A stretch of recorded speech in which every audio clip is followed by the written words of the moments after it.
البامية الويكا من الأكلات اللي مستحيل تستغنى عنها السفرة المصرية.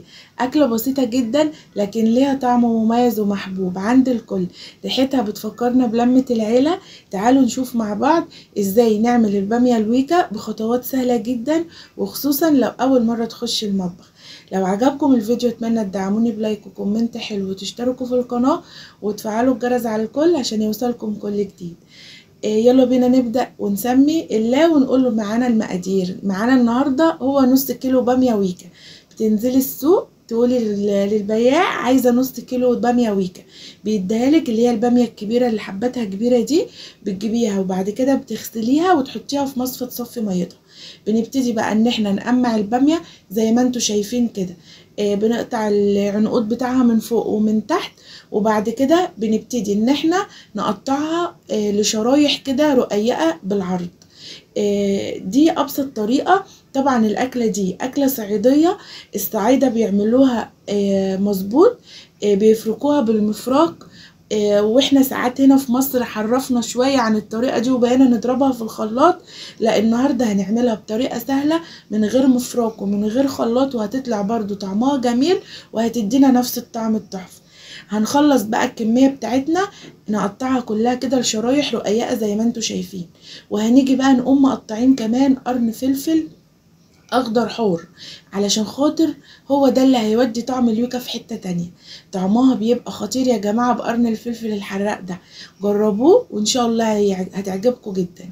هنيجي بقى نحط معانا لتر كده من الشوربة، شوربة لحمة كده تكون دسمة وطعمها جميل. هنحيق الشوربة بتاعتنا ونحط لها بقى الملح والفلفل، وممكن تحطي كمان مكعب مرق الدجاج. وهنزل بمعلقة صغيرة من الثوم المفروم. وبعد كده اول ما الشوربه تبتدي تغلي هنقوم نازلين بقى معلقه صغيره من الكزبره الناشفه، وهنقوم نازلين بالباميه بتاعتنا. هتاخد بقى غلوه وسوا كامل في قلب الشوربه دي. الباميه هننزل بيها وهي كده متقطعه شرايح، مش هنقلب فيها كتير علشان يعني ما تملزقش وتنزل المادة اللزجة اللي فيها وتبقى قوامها تخين زيادة عن اللزوم. هنوطي عليها النار ونسيبها تستوي بقى على راحتها، مش هنستعجل عليها.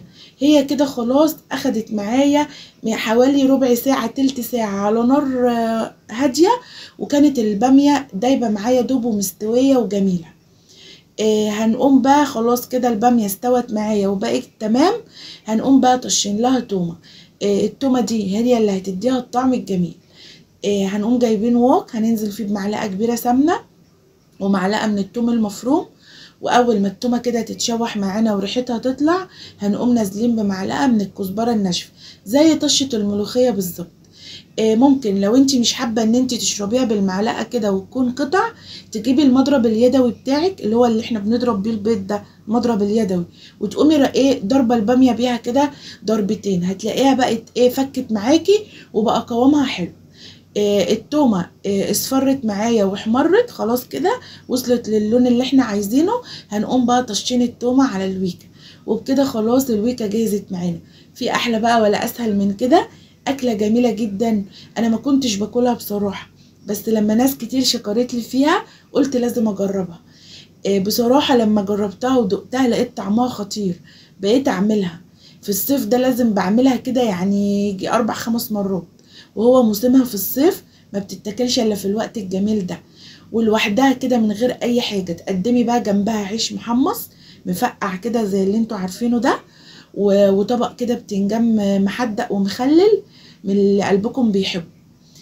بتودي بقى طعم الأكلة في حتة تانية خالص. هي كده أردحي لوحدها من غير بقى لا لحمة ولا فراخ ولا رز ولا أي حاجة. ممكن تعملي جنبها طبق ملوخية وهتبقى تحفة، بس أهم حاجة تاكليها بعيش محمص بيبقى طعمها جميل.